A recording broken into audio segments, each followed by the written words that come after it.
Leitura do livro O Poder da Esposa que Ora, de Stormy O'Martian.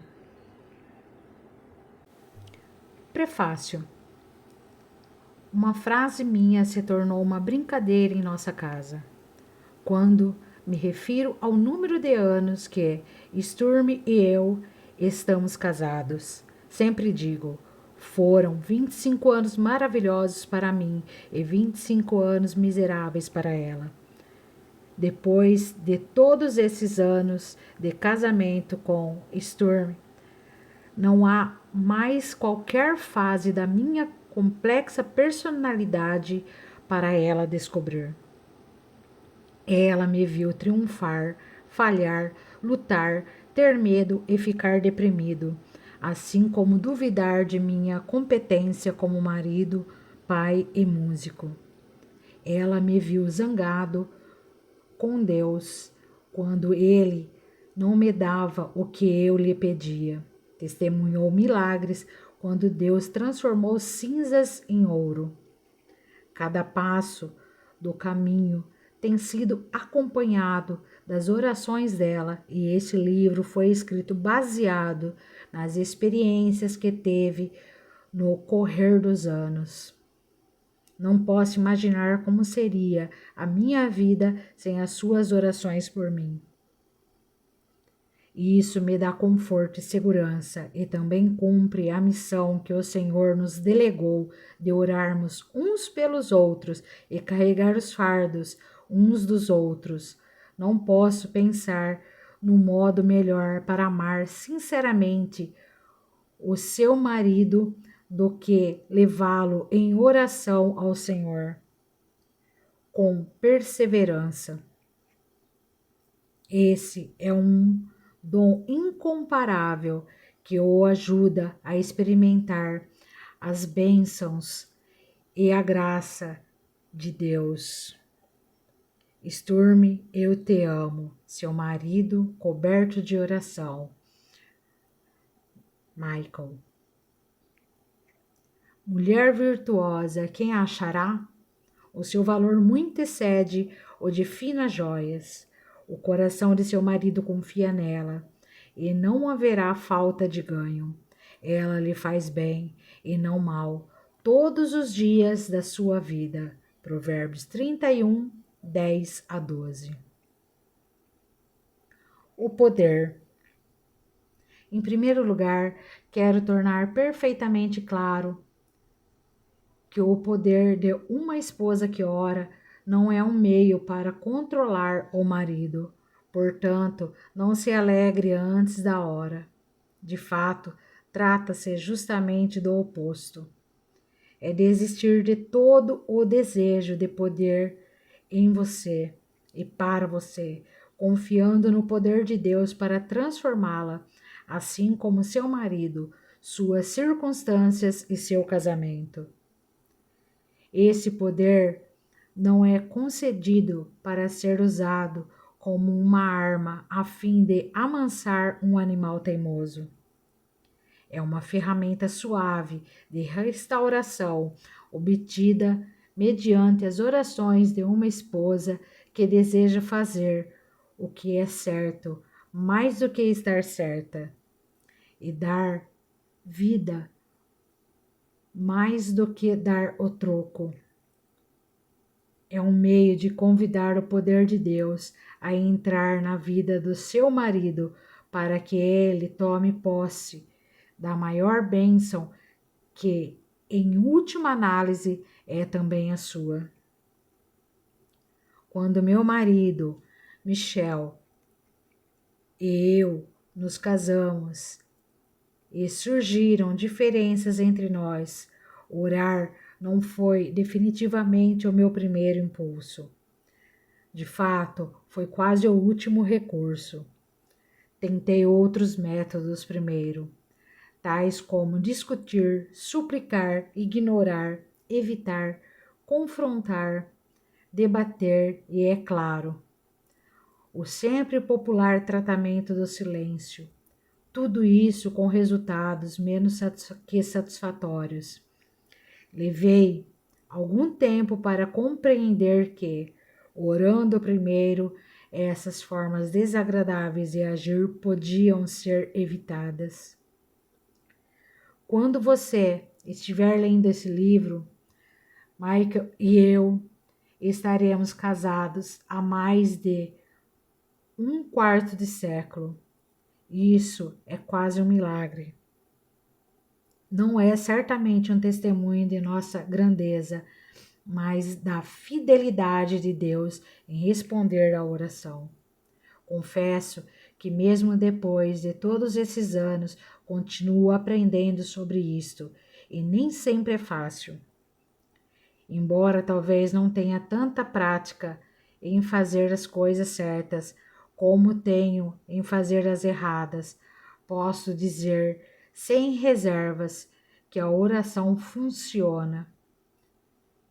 Infelizmente, não aprendi como orar de verdade por meu marido até que comecei a orar por meus filhos. Ao perceber quão profundas eram as respostas de Deus às minhas orações por eles, decidi tentar ser tão específica e fervorosa ao orar por Michael. Mas descobri que orar pelos filhos é bem mais fácil. Desde o momento em que pomos os olhos neles, queremos o melhor para suas vidas, incondicionalmente, de todo o coração, sem quaisquer dúvidas. Mas, com o marido, nem sempre é assim tão simples. Especialmente com alguém que está casado com você há tempos. O marido pode ferir seus sentimentos, ser imprudente, despreocupado, abusivo, irritante ou negligente. Ele pode dizer ou fazer coisas que ferem seu coração como uma farpa. E cada vez que você começa a orar, percebe que essa farpa está infeccionando. É óbvio que não poderá entregar-se à oração de maneira como Deus lhe pede, até que você a retire do seu coração. Orar por seu marido não é o mesmo que orar por um filho, embora pareça a mesma coisa, porque você não é a mãe de seu marido. Temos autoridade dada pelo Senhor sobre nossos filhos, não temos autoridade sobre nossos maridos. Todavia, recebemos autoridade sobre todo o poder do inimigo. Lucas 10, 19. Eis que vos dei poder para pisar serpentes, escorpiões e todo o poder do inimigo. E podemos prejudicar muitos seus planos malignos quando oramos. Muitas coisas difíceis que acontecem num casamento fazem parte, na verdade, do plano que o inimigo preparou para a sua dissolução, mas podemos dizer: não vou permitir que coisa alguma destrua meu casamento.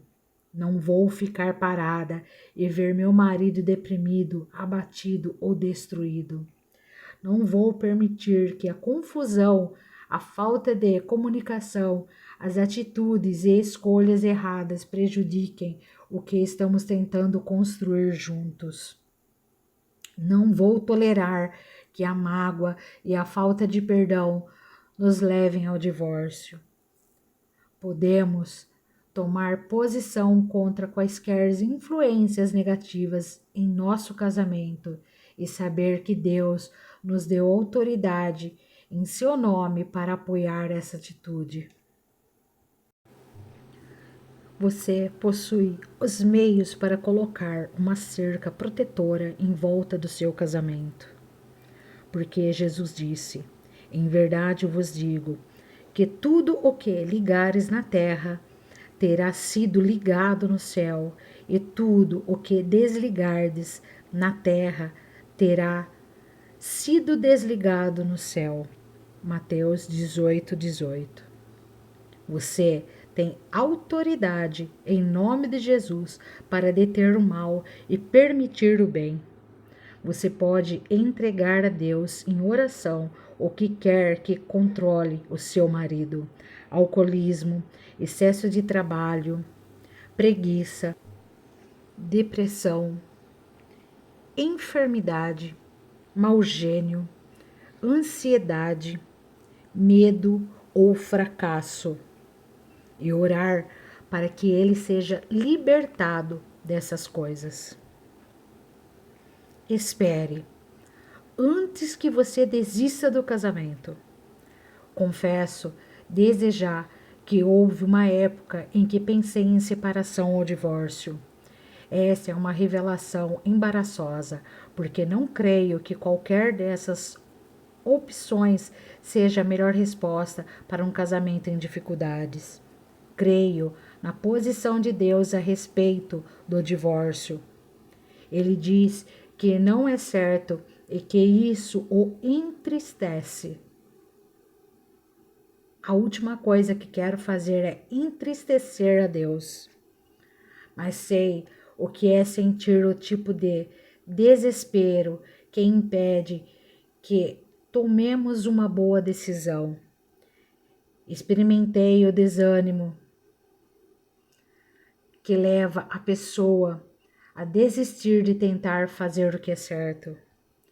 Compreendo a tortura da solidão que deixa você desejando encontrar alguém que olhe para sua alma e veja você.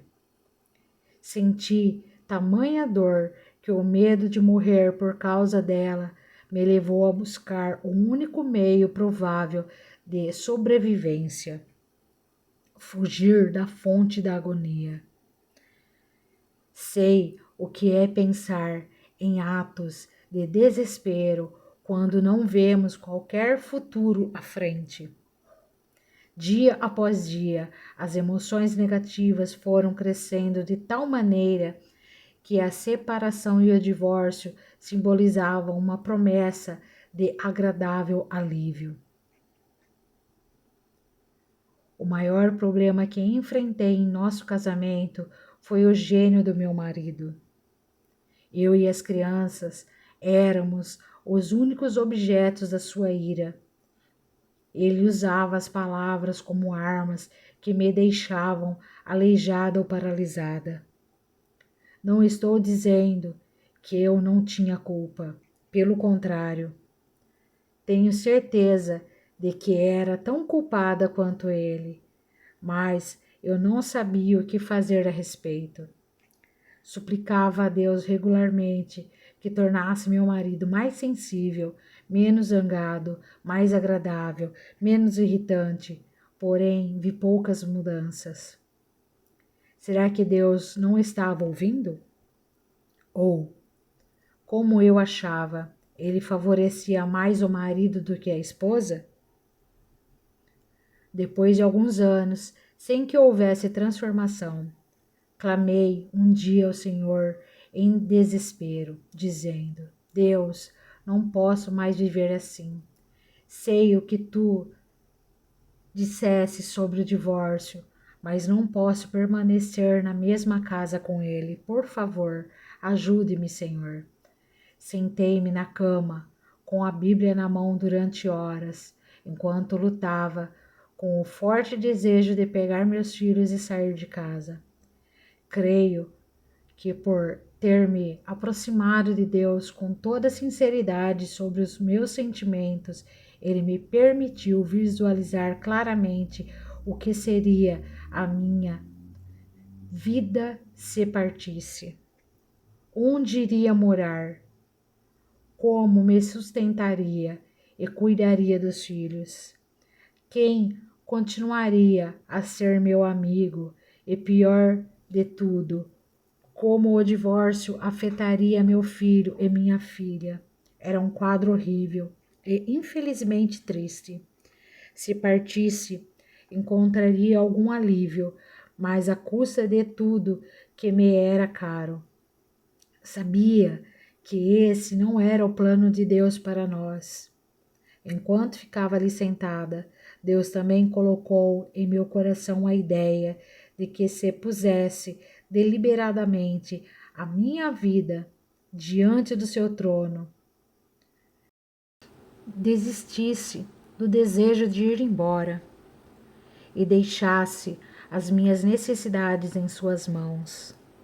Ele me ensinaria a entregar minha vida em oração por Michael. Iria mostrar-me como interceder realmente por ele, como um filho de Deus, e durante esse processo reavivaria meu casamento e derramaria suas bênçãos sobre nós dois. Se superássemos essa dificuldade, estaríamos melhor juntos do que jamais poderíamos estar separados e sozinhos. Deus me mostrou que Michael estava preso numa teia do seu passado que o tornava incapaz de ser diferente do que era no momento. Mas Deus me usaria como um instrumento para a sua libertação. Se eu consentisse. Doeu bastante concordar com isso e derramei muitas lágrimas, mas depois que concordei, me senti animada pela primeira vez em anos. Comecei a orar todos os dias por Michael, como nunca orara antes. Porém, a cada vez tinha de confessar a dureza do meu coração. Vi como eu estava profundamente magoada e não queria perdoá-lo. Não quero orar por ele. Não quero pedir a Deus que o abençoe. Só quero que Deus envie um raio ao seu coração e o convença de que ele tem sido cruel, pensei. Tive de repetir várias vezes: Deus, confesso a minha incapacidade de perdoar meu marido. Por favor, livra-me completamente dessa atitude. Aos poucos comecei a ver mudanças ocorrendo em nós dois. Quando Michael ficava zangado, em vez de reagir negativamente, eu orava por ele. Pedia a Deus que me fizesse fazer o que provocava a sua raiva. Ele fez isso. Perguntei, então, o que eu poderia fazer para melhorar as coisas. Ele me mostrou. A ira de meu marido tornou-se menos frequente e ficou mais fácil acalmá-lo. A cada dia a oração trazia algo positivo. Não somos ainda perfeitos, mas progredimos bastante. Não tem sido fácil, todavia, estou convencida de que vale a pena andar pelo caminho de Deus. É o único meio de salvar um casamento. As orações da esposa pelo marido têm um efeito muito maior sobre ele do que as de qualquer outra pessoa, mesmo as da mãe dele. Perdoe-me, sogra. As orações da mãe pelo filho são certamente fervorosas, porém, quando um homem se casa, ele deixa os pais e se torna um com a esposa. Mateus 19:5. Marido e mulher formam uma equipe, uma unidade, estão unificados em espírito. Aos olhos de Deus, a força do homem e da mulher juntos é muito maior do que a soma das forças de cada um dos dois individualmente. Isto porque o Espírito Santo os une e dá maior poder às suas orações. É também por isso que há tanta coisa em jogo quando não oramos. Você pode imaginar-se orando pelo lado direito do seu corpo e não pelo esquerdo? Se o lado direito não for sustentado e protegido e por isso cair, o lado esquerdo cairá junto. O mesmo se aplica a você e seu marido. Se orar por você e não por ele, você jamais encontrará as bênçãos e satisfação que deseja. O que acontece com ele também acontece com você. Não se pode negar isso. Esta união nos dá um poder de que o inimigo não gosta. É por isso que ele inventa meios de enfraquecê-lo, fazendo-nos cair na armadilha, quer seja através da baixa autoestima, do orgulho, da necessidade de estar sempre certo, da falta de comunicação, ou mesmo cedendo aos nossos desejos egoístas. Ele lhe contará mentiras como: nada vai mudar, seus erros são irreparáveis, não há possibilidade de reconciliação, você seria mais feliz com outra pessoa. Ele lhe dirá coisas nas quais poderá crer, porque sabe que, se conseguir fazer que você creia, não haverá futuro para o seu casamento. Se crer em várias mentiras, seu coração aos poucos se endurecerá para a verdade de Deus. Em todo casamento desfeito, há pelo menos uma pessoa cujo coração endureceu-se contra Deus, e quando isso ocorre, não há visão da perspectiva do Senhor.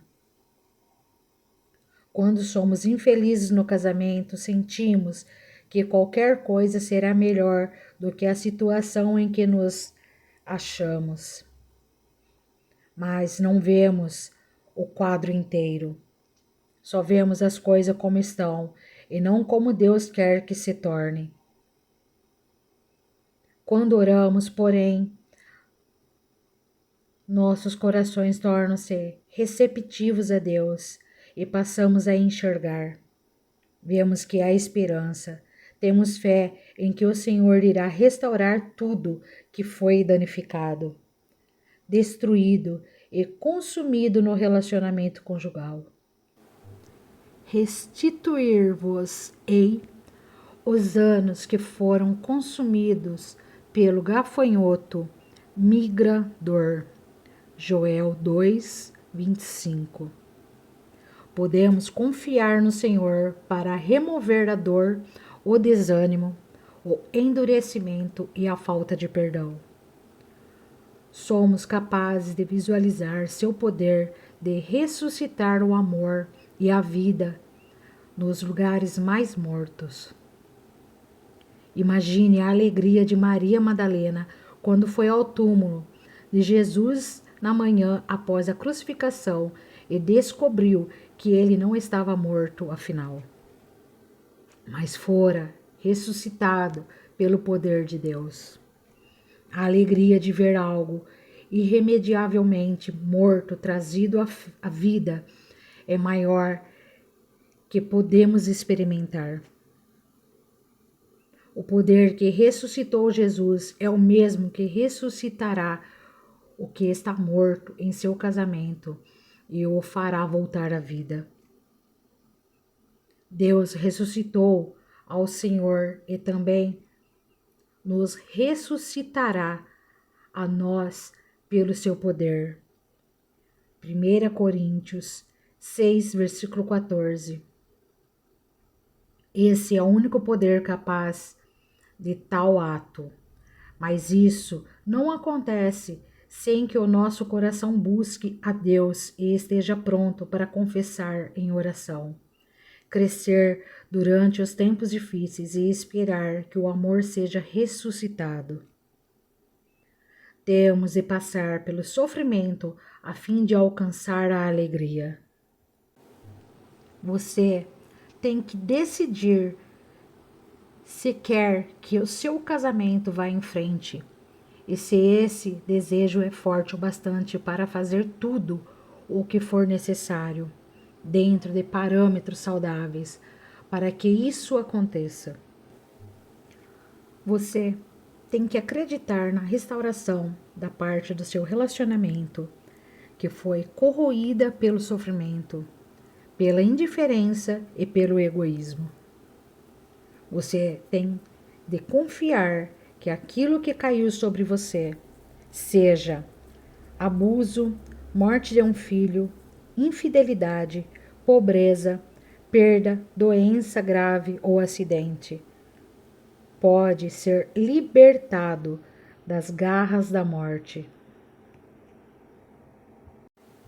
Você tem que resolver que tudo que está consumindo você e seu marido, tal como excesso de trabalho, alcoolismo, abuso de drogas ou depressão, pode ser destruído. Você tem de saber que tudo que se insinuou em seu relacionamento, silenciosa e furtivamente, de modo a não ser percebido como uma ameaça até que estivesse claramente à vista, tal como idolatrar sua carreira, seus sonhos, seus filhos ou os seus desejos egoístas, pode ser removido.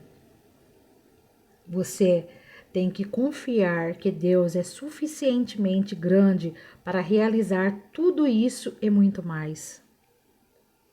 Se você acordar certa manhã com um estranho em sua cama e ele for seu marido, se experimentarem um afastamento silencioso da vida mútua, cortando toda a ligação emocional, se sentir um recuo implacável do amor e da esperança, se o seu relacionamento estiver num poço tão profundo de mágoa e ira que a cada dia o seu desespero cresce ainda mais, se cada palavra dita abrir mais o abismo entre vocês, é que se torne uma barreira impenetrável que os mantenha a quilômetros de distância um do outro. Fique certa de que nada disso é da vontade de Deus para o seu casamento. A vontade de Deus é quebrar todas essas barreiras e tirar você do poço. Ele pode curar suas feridas e fazer o amor renascer em seu coração. Nada e ninguém mais pode fazer isso. Mas você tem de se levantar-se e dizer: Senhor, oro para que essa luta termine e nos livremos das garras do conflito. Retira as mágoas e a armadura que vestimos para proteger-nos. Tira-nos do poço da falta de perdão.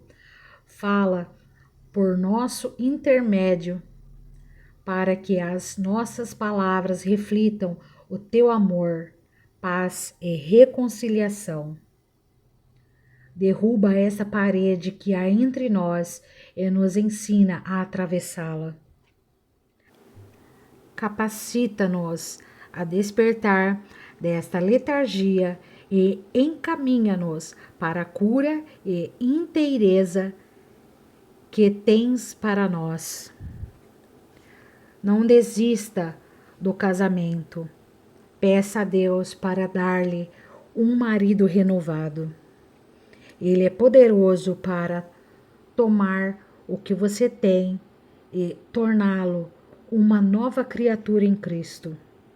Maridos e esposas não foram destinados a brigar, afastar-se emocionalmente, viver um casamento falido, ser infelizes ou divorciar-se. Temos o poder de Deus do nosso lado. Não precisamos deixar nossos relacionamentos conjugal ao sabor do acaso. Podemos lutar por ele em oração e não desistir, porque enquanto estivermos orando há esperança. Com Deus nada estará tão morto quanto parece, nem os seus próprios sentimentos. E eu? Eu também preciso de oração. É natural entrar nessa maravilhosa aventura de oração, imaginando se o seu marido vai orar um dia por você da mesma maneira que está orando por ele. Embora isso fosse certamente o máximo, não o tenha como garantido. Orar por seu marido será um ato de amor e sacrifício generoso e incondicional da sua parte.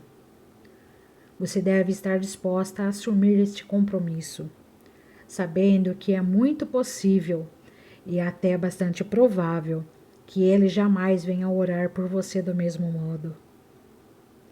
Em alguns casos, ele talvez nem sequer ore. Você pode pedir que o faça e orar para que ele ore por você, mas não pode exigir isso dele. Isso, porém, não importa. O fato de ele orar ou deixar de orar não é problema seu. É de Deus. Liberte-o, então, dessa obrigação. Se ele não orar por você, a perda dele será maior que a sua. A sua felicidade e realização não depende do fato de ele orar, mas sim de seu próprio relacionamento com o Senhor. É claro que as esposas também precisam de oração, mas estou convencida de que não devemos depender dos nossos maridos como os únicos provedores dela. Na verdade, depender do marido como seu parceiro dedicado de oração poderia acabar em fracasso e desapontamento para ambos. Aprendi que a melhor coisa para o nosso casamento foi manter parcerias de oração com quem eu orava todas as semanas. Hoje creio que isso é vital para todo casamento.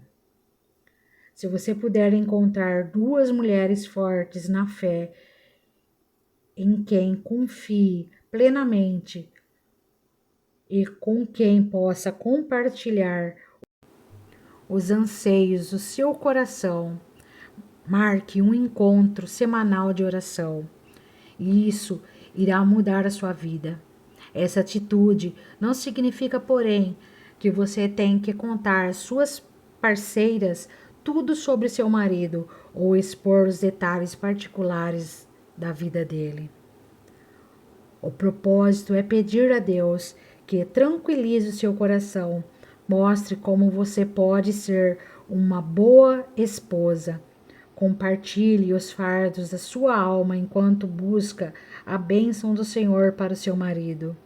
É claro que, se houver uma questão com sérias consequências e você puder confiar às suas parceiras de oração a natureza confidencial do seu pedido, não deixe então de compartilhar. Vi muitos casamentos acabarem em separação ou divórcio porque as pessoas eram orgulhosas demais ou temiam compartilhar seus problemas com alguém que pudesse orar por elas. Tudo parece bem entre o casal, mas de repente o casamento acaba. Não deixe de enfatizar a natureza confidencial do que você está compartilhando com suas companheiras de oração.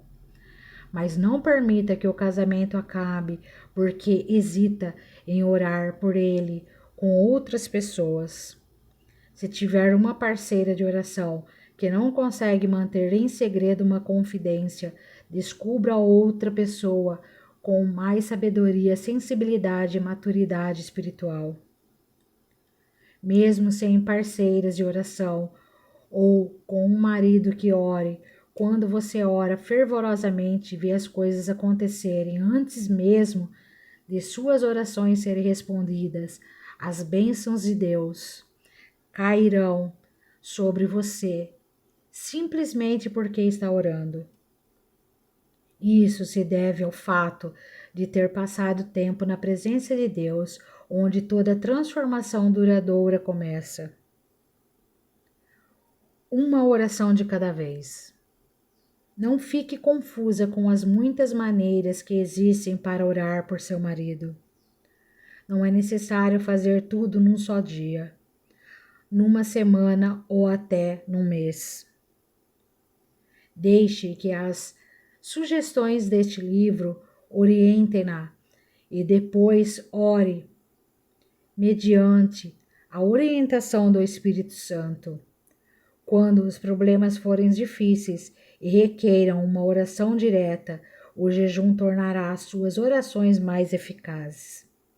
A oração através da leitura das Escrituras também se constitui num instrumento de poder. Por isso, no final de cada capítulo, inclui orações e algumas referências bíblicas. Acima de tudo, não dê lugar à impaciência. Receber respostas para suas orações pode levar tempo, especialmente se o seu casamento tiver sido atingido de maneira profunda ou estiver sob tensão. Tenha paciência em perseverar e esperar pela cura de Deus. Tenha em mente que vocês dois são imperfeitos. Só o Senhor é perfeito. Olhe para Deus como a fonte de tudo o que você quer para o seu casamento. E não se preocupe sobre como isso irá acontecer. A sua responsabilidade é orar. A de Deus é responder. Deixe isso nas mãos dele.